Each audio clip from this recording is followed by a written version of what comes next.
Didik TV KPM. Hai, Assalamualaikum. Salam sejahtera. Selamat datang ke Sukses SPM 2022.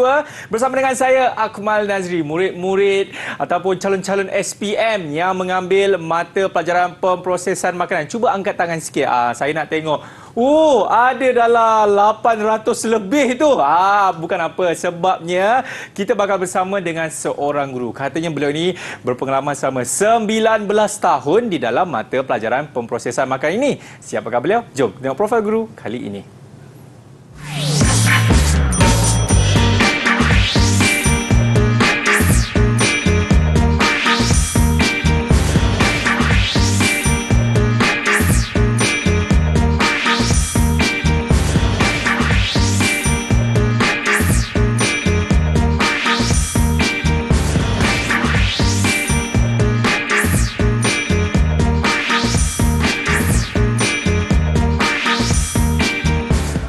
Baik, saya pasti murid-murid pun dah lihat dah profilnya dan inilah dia saya tampilkan kepada anda semua.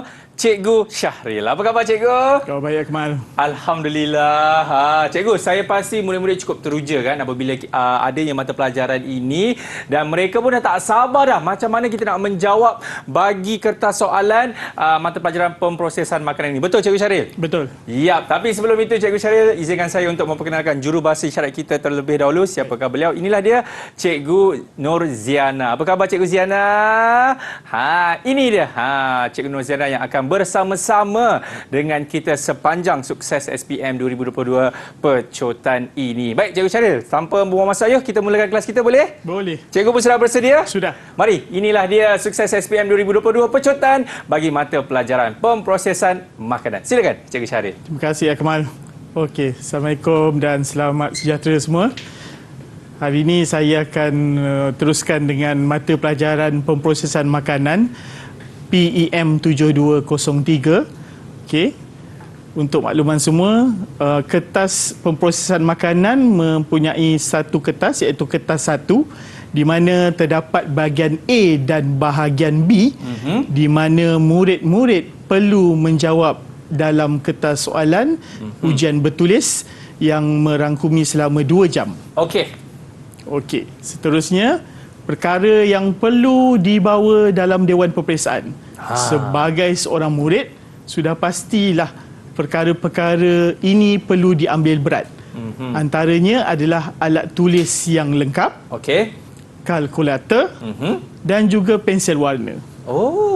Ia dapat membantu murid-murid dalam menyelesaikan menjawab soalan nantilah.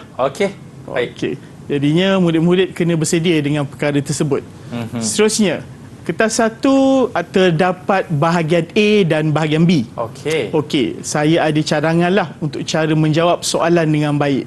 Antaranya adalah murid-murid perlu membaca soalan. Kesemuanya, baca dengan teliti. Setelah baca soalan, garis soalan jika perlu. Kerana terdapat kata kunci atau kata yang penting dalam soalan tersebut. Seterusnya, murid-murid dah garis, kena pasti kata kunci. Murid-murid kena fahamkan kehendak soalan. Fahamkan dulu kehendak soalan. Jangan terburu-buru dalam menjawab soalan yang diberikan. Oleh itu, seterusnya, barulah murid mula menjawab dalam ruang jawapan yang disediakan.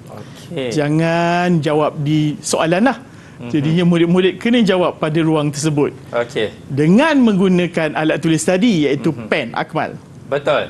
Jangan pakai pensel lah. Seterusnya, dah jawab soalan, dah selesai menjawab ke semua soalan, murid-murid perlu semak semula jawapan. Ini bertujuan supaya jawapan yang diberikan tu adalah yang paling tepat dan lengkap. Takutlah ada yang tertinggal kan. Jadinya murid-murid kenalah pastikan semak semula jawapan tersebut. Apabila telah semak, di sini menuntut supaya murid-murid untuk merancang masa. Sebab 2 jam. Bila 2 jam, murid-murid perlu merancang masa. Jawab soalan, jangan terlalu lama, jangan terlalu cepat, jangan terburu-buru. InsyaAllah boleh jawab. Dan yang paling penting, tulisan boleh dibaca. Oh ya, itu yang paling penting. Itu paling penting. Kalau tak boleh baca, tak dapatlah mungkin dipahami betul. Betul. Okey, jadinya murid-murid kena jawab semua soalan. Tak ada pilihan, Akmal. Okey. Semua soalan kena jawab. Ni tiada pilihan Jadinya bila tak ada pilihan, dalam kertas satu ini murid-murid dalam semua soalan ni merangkumi 100 markah. Jadinya bila 100 markah ni, murid kena pastikanlah bahawa markah tidak markah diperolehi. Yap. Okey, itu sajalah, Akmal. Baik, itu dia yang mana tadi Cikgu Syahrir ada mengatakan perkara yang perlu dibawa dalam Dewan Pentaksiran, antaranya alat tulis lengkap, kalkulator dan juga pensel warna. Cikgu, izinkan saya untuk mengambil dulu saya punya pensel warna kerana tertinggal. Kepada anda semua, jangan ke mana-mana. Selepas ini, kita akan kembali lagi dalam Sukses SPM 2022 Pecutan. Mana saya letak pensel warna saya tadi ya? Didik TV KPM. Baik, masih lagi menyaksikan Sukses SPM 2022 Pecutan bersama dengan saya, Akmal Nazri. Cikgu Syaril, akhirnya saya dah jumpa dah pensel warna saya. Okey. Baik, Cikgu, apa kata kita nak tengok mengenai format bahagian A. Ini saya pasti murid-murid kena berikan tumpuan yang lebih ni. Betul, Cikgu Syaril? Mesti. Okey, jom kita. Okey, terima kasih, Akmal. Jadinya murid-murid semua, kita terus kepada format bahagian A untuk kertas satu pemprosesan makanan. Kalau boleh dilihat di sini, bahagian A mempunyai 60 markah. Jadinya jawab dalam ruang jawapan yang disediakan. 60 markah ni dia merangkumi ada 15 soalan yang akan diberikanlah dalam kertas ni. Okey. Jadinya kita terus pergilah, Akmal. Soalan contoh bahagian A. Okey, kalau dilihat sini, soalan contoh bahagian A, saya bacakan soalan dia. Etika kerja merupakan himpunan nilai dan moral yang mempunyai piawai bagi tingkah laku individu, organisasi dan profesion. Tandakan tik, tanda right tu bagi etika kerja yang betul, dan pangkah bagi yang tidak berkaitan di dalam ruang jawapan. Okey, kalau dilihat di situ, murid-murid boleh lihat ada penyataan dan ruang jawapan. Betul. Okey, murid-murid bolehlah lihat di situ ada penyataan amanah, committed, menepati waktu, semangat kerja berpasukan. Okey, jadi murid-murid tadi dah ada alat tulis, murid-murid kenalah menulisnya dalam ruang jawapan yang tertera ni. Okey, murid-murid sebagai contoh, okey, untuk amanah tandakan tik. Kenapa? Kerana memang ia satu etika kerja yang betul. Okey, jadinya kita lihat yang kedua, committed. Committed ni ditandakan pangkah. Salah. Okey, kerana Akmal, kerana ia bukan satu etika, kerana ia adalah satu budaya. Committed, dia bukannya satu etika kerja. Dia bukan etika. Etika ni kita kena ikut. Dan kalau kita lihat yang ketiga, menepati waktu. Inilah salah satu ciri etika kerja yang betul. Di mana murid-murid kena tandakan tik lah dekat situ. Dan yang terakhir, semangat kerja berpasukan memang ditanda pangkah. Kerana lagi sekali, semangat kerja pasukan ni adalah dia merujuk kepada budaya kerja. Rajin kan, rajin. Jadinya ini satu contoh soalan yang murid kena baca buku dulu kerana terdapat dalam buku teks, kerana dia melibatkan hafalan lah. Okey, jadinya murid saya harap semua murid mencuba jawab soalan, jangan biar kosong. Okey, saya teruskan yang kedua, Akmal. Silakan. Okey, soalan yang kedua, kalau saya beri di sini, saya bacakan soalannya. Baik. A, B dan C ialah penerangan jenis-jenis pembungkusan produk proses makanan. Baik. Murid-murid dah belajar dah apa jenis pembungkusan di sekolah ni. Jadinya dalam soalan ni, baca betul-betul soalan. Okey, A apa? Mudah dibentuk, murah dan terdapat pelbagai warna. Yang B lebih tebal, lebih berat dan mengandungi beberapa lapisan. Dan C menyimpan cecair dan bahagian leher yang lebih sempit daripada badan. Ni bentuk pembungkusan tu lah. Ya. Okey, kalau dilihat soalan tersebut seterusnya, ni baru kata tugas ya. Padankan penerangan yang betul dengan jenis pembungkusan dengan menulis A, B dan C pada ruang jawapan. Okey, kalau lihat di situ jenis pembungkusan ada kotak, botol, ada plastik. Okey, ruang jawapan. Ni yang murid kena jawab di dalam ruang jawapan. Okey, kita lihat jawapannya. Yang pertama, kotak. Kotak tu adalah murid kena tulis B. Jangan tulis lebih tebal, lebih berat dan mengandungi. Memang ruang tu memang khusus untuk murid tulis jawapan yang sesuai lah dari segi saiz itu. Okey, jangan tersalah tulis. Dan kalau lihat situ, botol pula jawapannya adalah C. Kerana botol ni boleh menyimpan cecair dan bahagian leher itu lebih sempit lah daripada badan. Dan yang pasti, yang terakhir, memang kita dah dapat sebenarnya sebagai murid yang bijak, murid-murid boleh nampak jawapan dia adalah mudah dibentuk, murah. Tu kata kunci dia, murah plastik dan terdapat pelbagai warna. Memang plastik macam-macam warna, Akmal. Betul. Jadinya murid bolehlah dah menjawab, lepas tu baca balik soalan, sesuai tak sesuai. Jadinya inilah jawapan yang terbaik untuk dijawab nanti. Dan dapat 3 markah. Okey, insya-Allah. Okey, saya teruskan seterusnya. Soalan contoh bahagian A. Fungsi-fungsi alatan berikut dilakukan dalam menghasilkan burger daging lembu. Diberikan dalam soalan ni fungsi-fungsi alatan. Antaranya memotong daging beku, membentuk kepingan burger, mencincang dan mengadun daging serta lemak, menghancurkan daging dan lemak. Okey, kalau kata tugasannya, padan dan tuliskan fungsi yang betul dengan nama alatan berikut dalam ruang jawapan. Okey, nama alatan dah ada situ. Dah ada semua ni. Dah ada nama alatan, mesin mincer, mesin pembentuk burger, bowl chopper, mesin pengiris daging. Murid-murid dah pernah gunakan alatan ni di sekolah. Ya. Dan murid bolehlah mengingat semula nama alatan ni yang sesuai dengan fungsi-fungsinya. Soalan ni agak dapat kaitkan jawapan di atas. Okey, kita lihat jawapan dia. Murid perlu tulis dalam ruang jawapan. Kalau mincer, menghancurkan daging dan lemak. Betul. Okey, itulah jawapan yang paling tepat untuk mincer. Dan kalau mesin pembentuk burger, jawapan dia membentuk kepingan burger. Dah kata kunci kat situ, pembentuk. Betul. Jadinya murid-murid boleh nampak, jawapan ni yang lebih sesuai. Okey, dan seterusnya bowl chopper. Bowl chopper ni murid memang kena tahu sebab dia fungsi dia ada dua, mencincang dan mengadun daging serta lemak. Dia ada dua fungsi kat sini. Ya. Dan yang terakhir ialah mesin penghiris daging. Fungsinya dalam ruang jawapan murid kena tulis memotong daging beku. Jadinya murid-murid jangan tertinggal satu perkataan pun berdasarkan soalan di atas tadi. Okey, contohnya memotong daging beku. Jangan tulis memotong daging je. Nanti murid mungkin kena semak. Murid memang kena semak jawapan akhir masing-masing. Okey, seterusnya Akmal, saya teruskan dengan soalan contoh bahagian A. Okey. Jadual 1 menunjukkan langkah kerja memproses donat yang tidak mengikut urutan.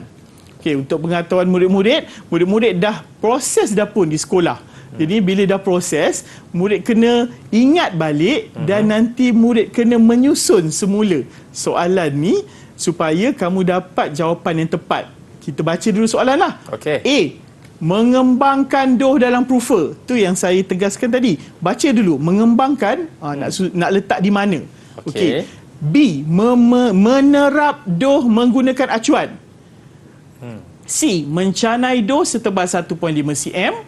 D. Menggoreng sehingga warna kuning keemasan. Dan E. Menyejukkan donat. Okey, macam biasalah Akmal, kata tugas dia. Berdasarkan jadual 1, susun langkah kerja itu mengikut urutan yang betul dengan menulis A, B, C, D dan E. pada ruang jawapan. Okey, murid-murid dah nampak ada ruang jawapan tu. Jelas kotak tu dah sediakan. Jadinya murid tinggal tulis saja pada kotak mengikut urutan yang betul. Okey, kalau jadi murid kena bacalah dan susun. Yep. Jawapan yang pertama ialah C. Okey, mula-mula buat donat, murid kena canai dulu. Canai. Dah ketebalan seragam tu. Langkah 2, apa murid perlu susun? Langkah yang betul iaitu B. Mengembangkan dough dalam proofer supaya donat tadi naik 2 kali ganda daripada saiz asal. Maksud cikgu B, menerap dan menggunakan acuan, betul?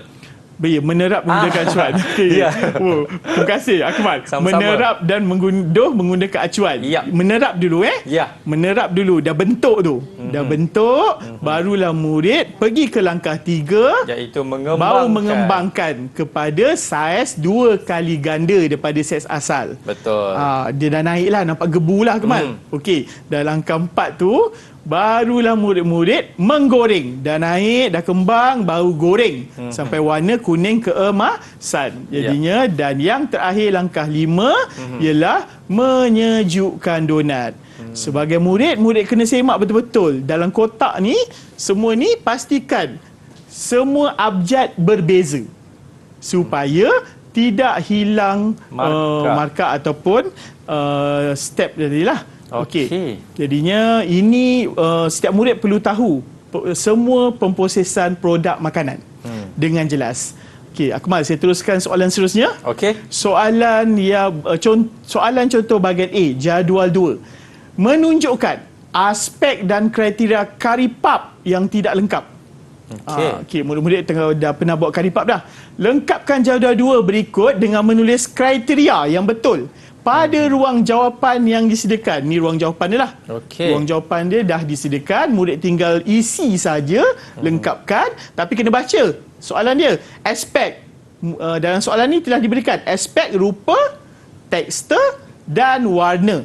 Jadinya murid-murid kena lihat di situ ada 2 perkara atau situasi yang berlaku dalam soalan ini, di mana kari pap ada murid kena tahu sebelum ia dimasak dan selepas dimasak. Jadinya murid-murid kena pandai membanding beza kat sini ya.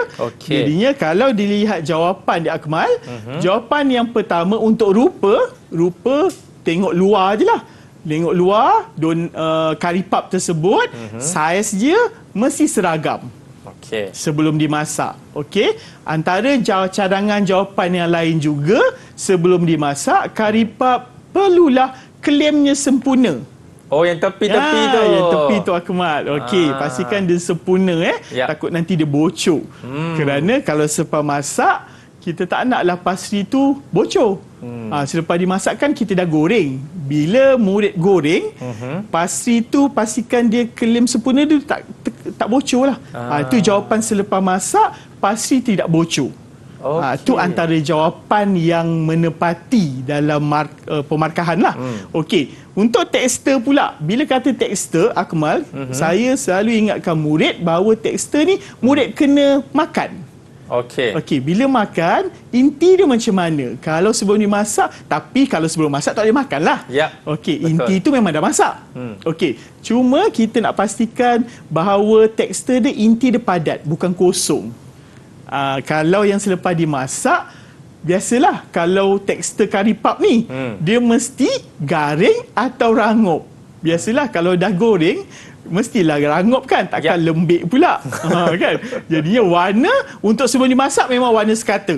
Dah diberikan kat sini. Dalam soalan ni, murid-murid telah diberikan warna sekata sebagai jawapan permulaan idea dalam menjawab soalan ni. Jadinya untuk warna selepas dimasak, kari pap yang baik adalah kari pap yang berwarna kuning keemasan. Barulah jawapan itu diterimalah. Okey, jadinya lengkap, semak balik jawapan, pastikan semua dah diisi. Walaupun ada ruang kosong ni, cubalah jawab dengan menggunakan perkataan yang sesuai.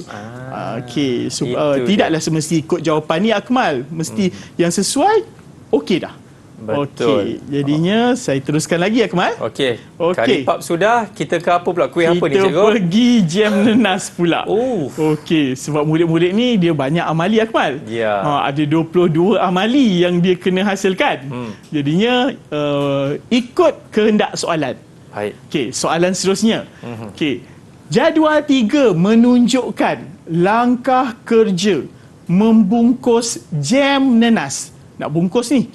Bungkus jam nenas yang tidak mengikut urutan. Okey. Okey, kena baca lagi sekali. A, B, C, D dan E. Bacalah. Dan bila baca tu saya bacakan jugalah. Menutup botol yang telah dituang jam dengan segera. Okey, yang B, membiarkan botol kering sebelum digunakan. C, mensteril botol kaca dengan air panas atau wap panas. D, menuang jam yang telah masak ke dalam botol. Dan E, membiarkan jam nanas set pada suhu bilik. Tu jadual dalam soalan lah. Kalau kata tugasnya, berdasarkan jadual 3, susun lagi sekali. Susun apa? Langkah kerja itu mengikut urutan yang betul. Dengan menulis A, B, C, D dan E pada ruang jawapan. Okey, ruang jawapan macam hampir sama macam tadi, tapi ni soalan yang berbeza lah. Okey, dah dapat soalan macam ni, kita susunlah Akmal. Okey, yang pertama, langkah pertama untuk membungkus jam, kita letakkan C, iaitu mensteril botol kaca dengan air panas atau wap panas supaya hilang mikrob. Ya. Jadi bersihlah. Barulah boleh bungkus. Dah lepas steril, C, jawapan kedua ialah B, iaitu membiarkan botol kering sebelum digunakan. Sebab nak bungkus produk ni dia kena kering. Kalau tak kering nanti dia cepat rosak. Betul. Bila cepat rosak, di situ murid dapat menilai, oh jawapan ni langkahnya lebih awal daripada langkah seterusnya. Jadinya murid-murid kenalah tahu susunan yang mana yang lebih baik dalam memberi jawapan lah. Yep. Okey, langkah 3 Akmal ialah menuang jam yang telah masak ke dalam botol. Barulah murid tulis D. Menuang jam. Okey, dah menuang jam tu dalam botol tadi yang kering tadi. Langkah 4 barulah murid-murid letakkan jawapan A, iaitu menutup botol yang telah dituang jam dengan segera. Tutup. Tutup rapat sebab nak mewujudkan keadaan separa hampa gas. Kalau kita proses sesuatu makanan, kita kena pastikan makanan tu betul-betul kedap udara. Ya. Bila dah A tu kedap udara, dah tutup dengan segera. Dan langkah kelima Akmal ialah jawapan dia E, membiarkan jam nanas set pada suhu bilik. Okey, jadinya lengkaplah untuk pembungkusan jam nanas ni. Baca balik soalan ni. Baca balik soalan, tengok susunan dia, abjad dia memang ada berbeza. Jangan ada A 2 kali. Jadinya cukuplah. Maksudnya lengkaplah untuk jawapan soalan ini. Ya. Okey, saya nak pergi soalan seterusnya lagi lah. Okey. Soalan seterusnya, yang ni memang menguji tahap pemahaman dan juga ingatan murid. Terdapat juga soalan yang kalau saya bagi ni, iaitu soalan contoh bahagian A, iaitu contoh soalan nyatakan. Kata tugas dia nyatakan. Nyatakan 2 agensi yang dapat membantu usahawan. Murid-murid dah belajar dah. Dah belajar dekat sekolah. Jadinya jawapan yang paling senang untuk dihafal oleh murid iaitu MARA. Kalaulah tak boleh tulis Majlis Amanah Rakyat, tulis MARA pun sudah memadai. Jadinya saya letakkan dalam kurungan dekat situ. Okey. Jadinya murid-murid bolehlah tulis, jangan tulis perkara yang lain lah. Dia akan memberi maksud yang berbeza. Okey, agensi yang dapat bantu usahawan seterusnya, saya beri contoh kat sini adalah Federal Agricultural Marketing Authority atau FAMA. Okey, ni memang jelas dalam buku teks lah Kemal. Memang tak boleh tidak, dia fakta, soalan fakta. Jadinya bila kata FAMA, sama juga macam saya cadangkan. Farma tulis farma je. Oh, InsyaAllah. boleh juga cikgu. Boleh, tak ada masalah. Antara cadangan jawapan lain Akmal yang boleh saya nyatakan kat sini, sebab usahawan ni dia nak berniaga. Ya. Bila nak berniaga dia perlukan sokongan atau bantuan. Bila sokongan bantuan, antara yang paling senang untuk dihafal oleh murid adalah bank. Antara bank yang boleh dinyatakan di sini adalah Agrobank. Okey, dia lebih sesuai lah untuk usahawan. Seperti Tekun Nasional dapat membantu usahawan-usahawan yang baru nak berkecimpung dalam bidang usahawan ni. Seterusnya Jabatan Pertanian Malaysia. Okey, seterusnya dan yang akhir adalah Perbadanan Perusahaan Kecil dan Sederhana Malaysia, SME Corp Malaysia. Jadinya memang murid banyak sangat contoh-contoh yang telah dibelajar kat sekolah. Jadinya ini antara cadangan lah jawapan yang boleh diberikan. Rasanya Akmal tu sajalah untuk bahagian A. Baik, itu dia. Saya pasti murid-murid pun telah memberikan tumpuan yang sepenuhnya seperti mana yang telah diterangkan oleh Cikgu Syahril kita. Kalau kita tulis fama ataupun marah saja pun boleh Cikgu, betul Boleh. Okey, baiklah murid-murid, kita nak berhenti rehat sekali lagi. Kepada anda semua jangan ke mana-mana. Selepas ini, kita akan kembali lagi dalam Sukses SPM 2022 Pecutan. Didik TV KPM. Masih lagi menyaksikan Sukses SPM 2022 bersama dengan saya Akmal Nazri. Cikgu Syahril, kita dah tengok dah kan format bagi bahagian A. Lepas A, huruf apa cikgu? B. Pandai! Baik cikgu, jom kita tengok pula bagi format bahagian B. Silakan cikgu. Okey, terima kasih Akmal. Okey, Akmal tadi dah suruh saya jawab B, saya teruskan B lah. Ya. Okey, format bahagian B jadinya senang je. Tadi 60 markah, yang ni bahagian B mempunyai 40 markah. Jadinya 40 markah ni terdapat 4 soalan yang perlu murid jawab. Okey. Jadinya sama juga dalam 4 soalan ini murid-murid perlu jawab dalam ruang jawapan disediakan. Tak ada ketambahan ya Akmal? Okey. Dia murid memang kena jawab dalam ruang yang disediakan lah. Baik. Okey, kita pergi soalan contoh bahagian B Akmal. Okey, soalan contoh bahagian B kat sini, kalau saya boleh bacakan soalan, jadual 4 menunjukkan kos untuk menghasilkan 1.3 kilogram tapai ubi kayu. Sedap ya. Okey, jadinya dalam soalan ni dia ada pelbagai persembahan bentuk soalan. Dalam soalan ni kena lihat betul-betul, fahamkan soalan, apa yang ditanya kena selesaikan. Okey, dia dah beri dah kos bahan.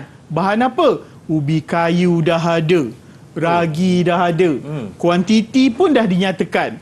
Yang paling mudah lagi, harga dah diberikan dalam soalan.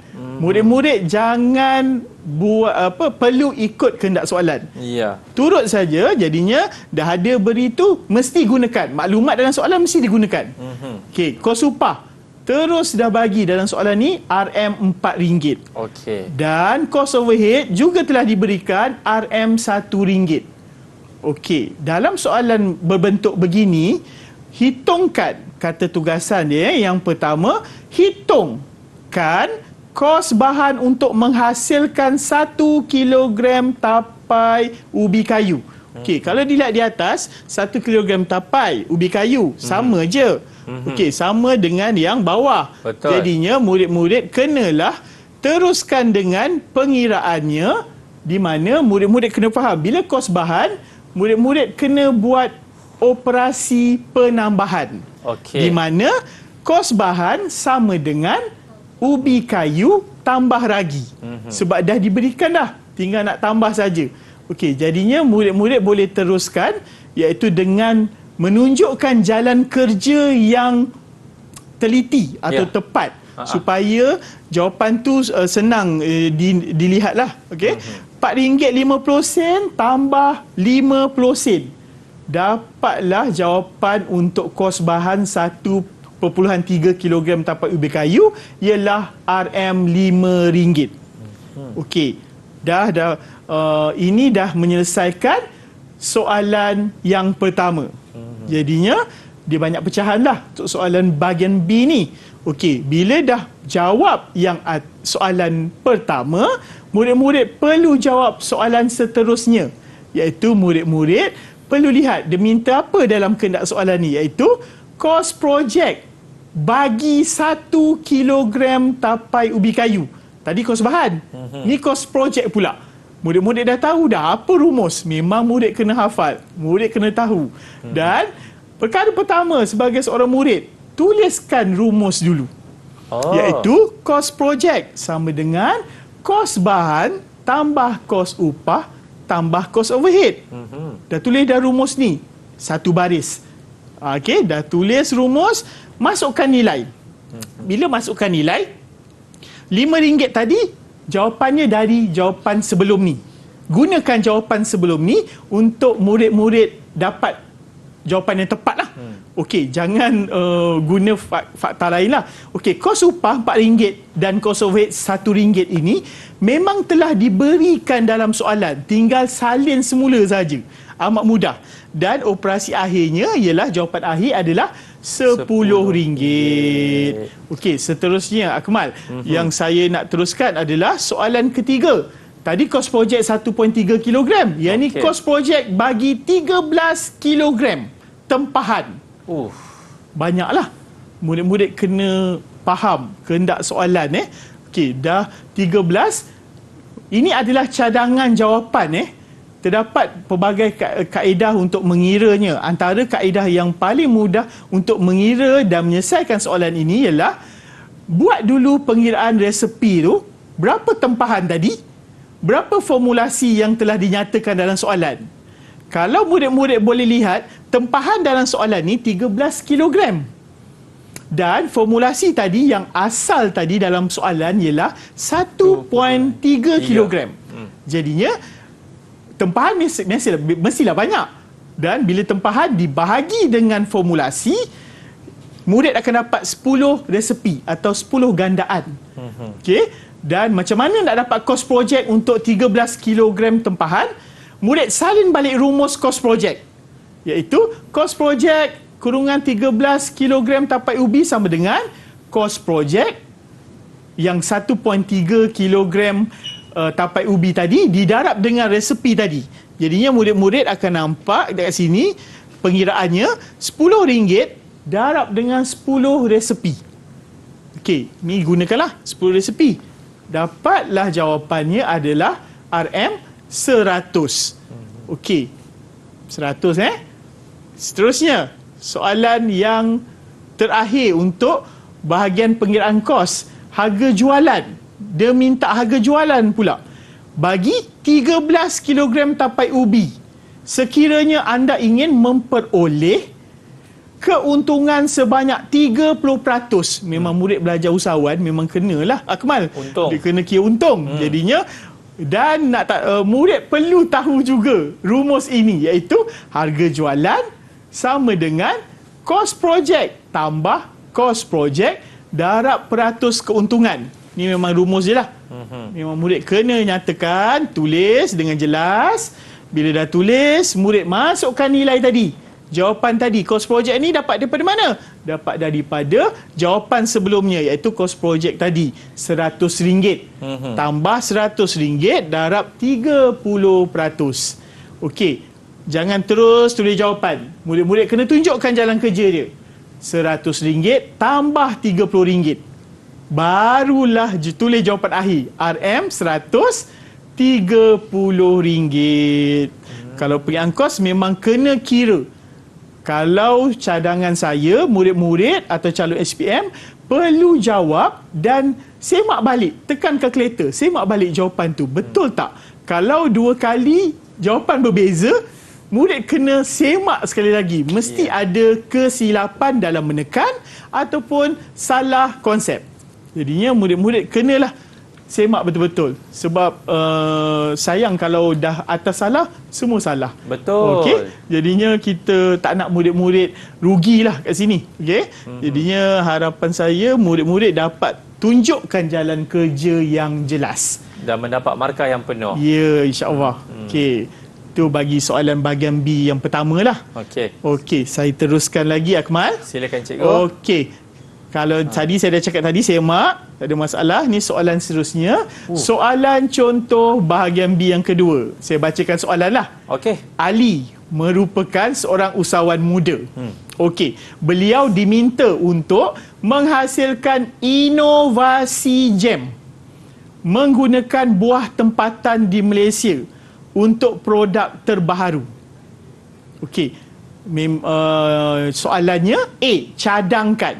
Bila cadangkan satu contoh buah tempatan yang sesuai digunakan. Okey. Jawab satu-satu murid. Bila jawab soalan, terus jawab. Dekat sini saya ada bagi cadangan jawapan. Buah tempatan Bila kata buah tempatan, murid-murid kena gunakan jawapan yang tepat. Buah, saya bagi jawapan sini, buah mangga. Atau buah nangka. Atau mana-mana buah tempatan. Yep. Kalau saya akan tanya balik murid saya lah. Kalau buah apple, boleh ke tidak, Akmal? Tidak boleh. Kenapa, Akmal? Dia bukan buah tempatan. Di situlah maksud saya, bila murid garis soalan, buah tempatan itu merujuk kepada kehendak soalan ni. Betul. Kehendak soalan ni apa? Buah tempatan. Melainkan, Akmal, dia tulis nyatakan buah-buahan saja. Semua jawapan buah-buahan boleh diterima. Betul. Okey, itu yang saya cakap, garis tu penting. Fahamkan penting. Okey, bila dah jawab dengan betul, yakin ke atas tu dah pilih buahnya. Okey, terangkan. Okey, tadi satu. Terangkan cara penyediaan awal buah tempatan anda di A.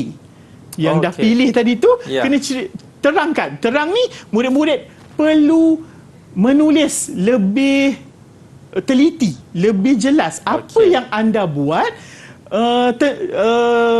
akan buah tersebut. Apa pelakuan yang perlu dibuat? Iaitu kalau dilihat contoh jawapan saya beri sekarang ialah saya ambil buah mangga. Okey, buah mangga tu saya tulis jawapan dia buang kulit. Buang kulit dulu, lepas tu buang biji. Okey, tengoklah buah-buahan mana, buah tempatan apa yang awak pilih. Kalau dia tidak berbiji, janganlah ambil jawapan saya, iaitu buang biji tu. Kalau kulit tu, tengoklah. Tengok kepada buah-buahan tempatan yang anda tulis di A. Jadinya dekat sini, kalau buah mangga tu, buang kulit, buang biji. Okey, kalau ada buah nangka pun, kebetulanlah ada. Betul. Biji, jadinya tak ada masalah. Yang mana-mana buah tempatan lain tu, kena fikirkan. Okey, sebab dia minta dua, terangkan ni. Terangkan cara penyediaan. Jadi yang kedua, selepas buang kulit, buang biji, lepas tu basuhlah. Buah-buahan tadi perlu dibasuh. Sebab dalam memproses jam, murid-murid perlu mengisar buah tersebut. Jadi basuh, baru boleh kisar. Sebab bila dah kisar, takkan nak basuh pula kan? Jadinya kena basuh dulu, barulah kisar, baru dah dapat puri. Kerana murid-murid dalam buku teks memang dalam memproses jam nenas, bahan utama dia adalah puri buah-buahan. Ataupun pati. Puri buah-buahan. Jadinya murid kena ceritalah macam mana nak dapat puri tu. Ni penerangan tentang cara mendapatkan puri tadi. Jadinya dekat sini, Akmal, murid dah dapatlah penerangan kat sini. Jelaslah. Okey. Itu dia. Cikgu, kalau izinkan saya nak tanya satu soalan mengenai soalan yang tadi tu. Saya pasti ramai murid-murid akan memberikan jawapan yang kurang sesuai. Kerana apa? Kalau saya sendiri pun, kalau kita dapat lihat, cikgu, nampak tak? Cadangkan satu contoh buah tempatan yang sesuai untuk kita buat jam. Mungkin kalau murid tak baca soalan, dia akan letak buah durian. Ataupun mungkin dia letak buah rambutan yang kurang sesuai untuk jadikan jam. Betul tak, cikgu? Betul. Jadi baca kehendak soalan betul-betul. Adakah jam durian? Nanti dibincangkan ya, Akmal. Okey, jadi tempoyak terus. Seterusnya, kalau dilihat soalan seterusnya, berdasarkan jawapan di A tadi, buah tempatan yang dipilih, huraikan langkah memproses jam itu. Menggunakan buah tempatan yang telah dipilih bermula daripada memanaskan puri buah bersama air. Dalam soalan ni, murid-murid telah dihadkan, di mana murid telah diberikan petunjuk bahawa nak terangkan bermula daripada apa nak buat selepas memanaskan puri. Langkah satu telah diberikan. Maksudnya panduan untuk murid tu jelas. Maksudnya selepas panaskan puri, kalau dilihat contoh jawapan saya ialah murid kena tulis jawapan, masukkan campuran pektin dan gula sedikit demi sedikit. Barulah proses ini bermula. Okey, ruang jawapan ni murid-murid ikut saja isi tempat yang telah disediakan, ruang yang ada, murid tulis kalau tulisan perlu gunakan ruang ini yang sebaiknya. Okey, jadinya langkah 3 memasukkan baki gula dan kacau rata. Langkah 4, murid memasak sehingga mendidih. Langkah 5, memasukkan pewarna, larutan asid dan larutan bahan pengawet. Langkah 6, memeriksa pH dan darjah Brix. Langkah 7, menuang jam ke dalam botol dan tutup segera. Dan yang langkah terakhir, langkah 8 ialah melekatkan kapsul pada botol dan biar set. Kesimpulannya ialah murid-murid dah pernah buat jam. Murid-murid kena tulislah yang sesuai. Mengikut susunan memproses jam tu yang betul. Dan aplikasikannya dalam penggunaan buah puri yang anda dah pilih tadi di bahagian A. Jadinya lengkaplah untuk jawapan C ini, Akmal. Dan siaplah jam mangga, cikgu, ya? Jam mangga. Itu dia. Baik, murid. Faham apa yang Cikgu Syahril sering katakan tadi adalah faham kehendak soalan. Betul, cikgu, ya? Betul. Okey, baik, kita berdiri rehat dulu. Saya nak pergi cari jam mangga. Pada anda semua, jangan ke mana-mana. Selepas ini kita akan kembali dalam Sukses SPM 2022 Pecutan. Didik TV KPM. Baik, masih lagi menyaksikan Sukses SPM 2022 Pecutan bersama dengan saya, Akmal Nazri. Katanya kali ini Cikgu Syahril nak kongsikan mengenai persediaan umum. Betul ke, cikgu? Ya, betul. Silakan, cikgu. Baik, terima kasih, Akmal. Alright. Di sini saya ingin menunjukkan kepada murid-murid contoh soalan yang telah dijawab oleh murid dan mungkin ada murid perlu elakkan. Jadinya bila murid perlulah melihat contoh soalan yang saya beri ini adalah satu contoh soalan. Kalau saya bacakan soalan ni, jadual 5 menunjukkan penyataan menyediakan daging kisar. Tandakan tik bagi penyataan menyediakan daging kisar yang betul dalam ruang jawapan. Dah ada dah situ penyataan, ruang jawapan. Kalau dilihat kat sini, jawapan murid telah dijawab lah. Murid telah jawab soalan ni. Kalau dilihat sini, macam ada sesuatu yang murid kena beri perhatian. Iaitu, kalau saya nak beri perhatian kat sini, tanda tik. Tanda tik sahaja. Kalau lihat kat sini, fahamkan kata tugas dalam soalan. Bila fahamkan kata tugas dalam soalan, tanda tik saja. Cuba tengok ruang jawapan murid ini jawab. Di sini terdapat murid menanda pangkah dekat 2 soalan ini. Jadinya, murid-murid perlu faham, elakkan perkara begini berlaku supaya anda tidak kehilangan markah. Jadi tidak boleh menandakan pangkah itu? Sebab macam saya cakap tadi, Akmal, fahamkan kata tugas. Kata tugas tanda tik saja. Bila tanda tik sajalah. Tanda pangkah dalam soalan tak minta, tak ada dinyatakan. Jadi tidak perlulah lakukan perkara itu. Ini saya nak bagi contoh, mungkin murid terlampau teruja untuk menjawab soalan tersebut sampai tak menggaris atau memberi perhatian yang lebih pada soalan. Nampak mudah tapi kesilapanlah. Elakkan perkara ni. Saya harap semua tak berlakulah. Amin, insya-Allah. Jadinya ini satu contoh soalan yang murid dah jawab. Seterusnya saya nak pergi kepada contoh seterusnya. Saya bacakan soalan. Sebahagian daripada fungsi alatan dalam jadual 6 digunakan dalam pemprosesan keropok lekor. Tulis benar pada fungsi alatan yang betul dan palsu pada yang tidak berkaitan dalam ruang jawapan. Ada kat situ fungsi alatan, ruang jawapan. Kalau dilihat situ, pisau digunakan untuk memotong ikan. Murid tulis betul. Penyataan kedua, murid periuk digunakan untuk merebus keropok lekor. Pun ruang jawapan murid tulis betul. Slicer digunakan untuk memotong keropok lekor. Murid tulis salah. Jadinya mincer digunakan untuk menghancurkan isi ikan. Murid tulis betul juga sekali lagi. Dan yang terakhir, sudip pengetus digunakan untuk mengetus isi ikan. Murid tulis salah. Ni yang saya nak Akmal tengok ni. Okey. Kalau dilihat kepada kata tugas soalan ni, tuliskan benar. Benar. Jawapan murid ini dia tulis betul. Benar, betul, berbeza. Jadinya murid-murid kenalah pastikan lagi sekali kehendak soalan benar. Kalau tulis betul bermaksud tidak tidak mendapatlah tidak memahami kehendak soalan. Dan kalau dilihat seterusnya palsu palsu bukannya salah. Kalau saya bulatkan sini, kalau diperhatikan betul salah tu murid telah melakukan ralatlah di situ. Ada ralat dalam menjawab ruang jawapan betul dia jawab, tapi lagi sekali teruja kot.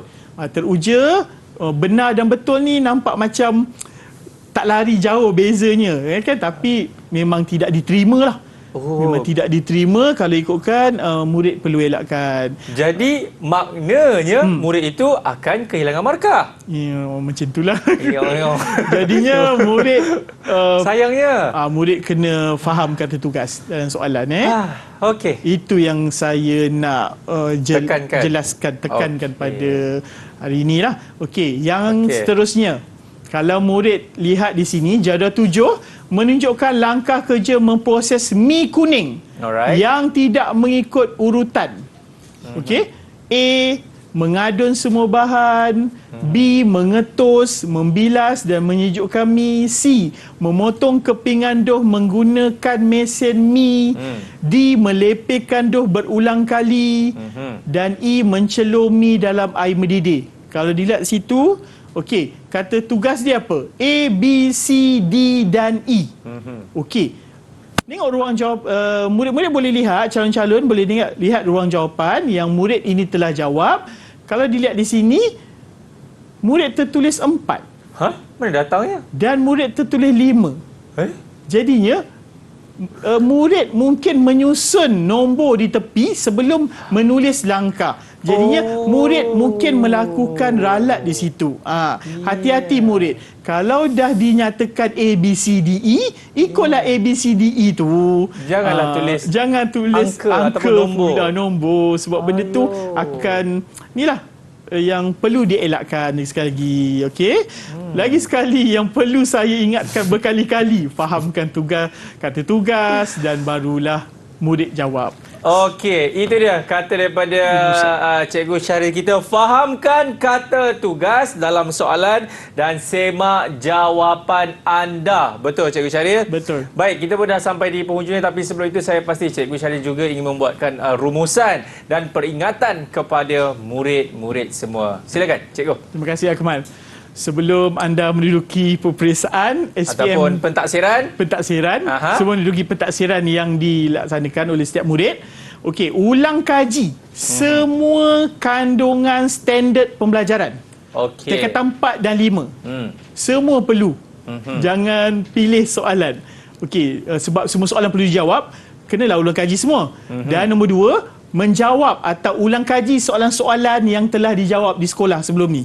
Cubalah ingat balik. Okey. Dan ataupun murid-murid boleh belajar dengan rakan-rakan, berbincangan dalam kumpulan. Dalam saat ini pada saya dia lebih efisien berbanding belajar seorang. Dan jangan lupa nombor 4 ni, saya selalu tekankan kepada murid, menghadiri kelas tambahan ataupun jangan tidak hadir sekolah. Hadir ke sekolah dan bolehlah bertanya kepada guru, sebab bila tanya guru ni murid-murid takkan keliru. Okey. Dan pastinya alat tulis yang lengkap dan kalkulator perlu bagi calon proses makanan. Semoga usaha, fokus, doa dan tawakal murid-murid telah laksanakan. Semoga nanti pada 2 Mac 2023 murid-murid proposal makanan dapat menjawab dengan tenang dan dengan baik. Semoga berjaya. Amin. Terima kasih banyak diucapkan kepada Cikgu Syahril kita di atas perkongsian tersebut.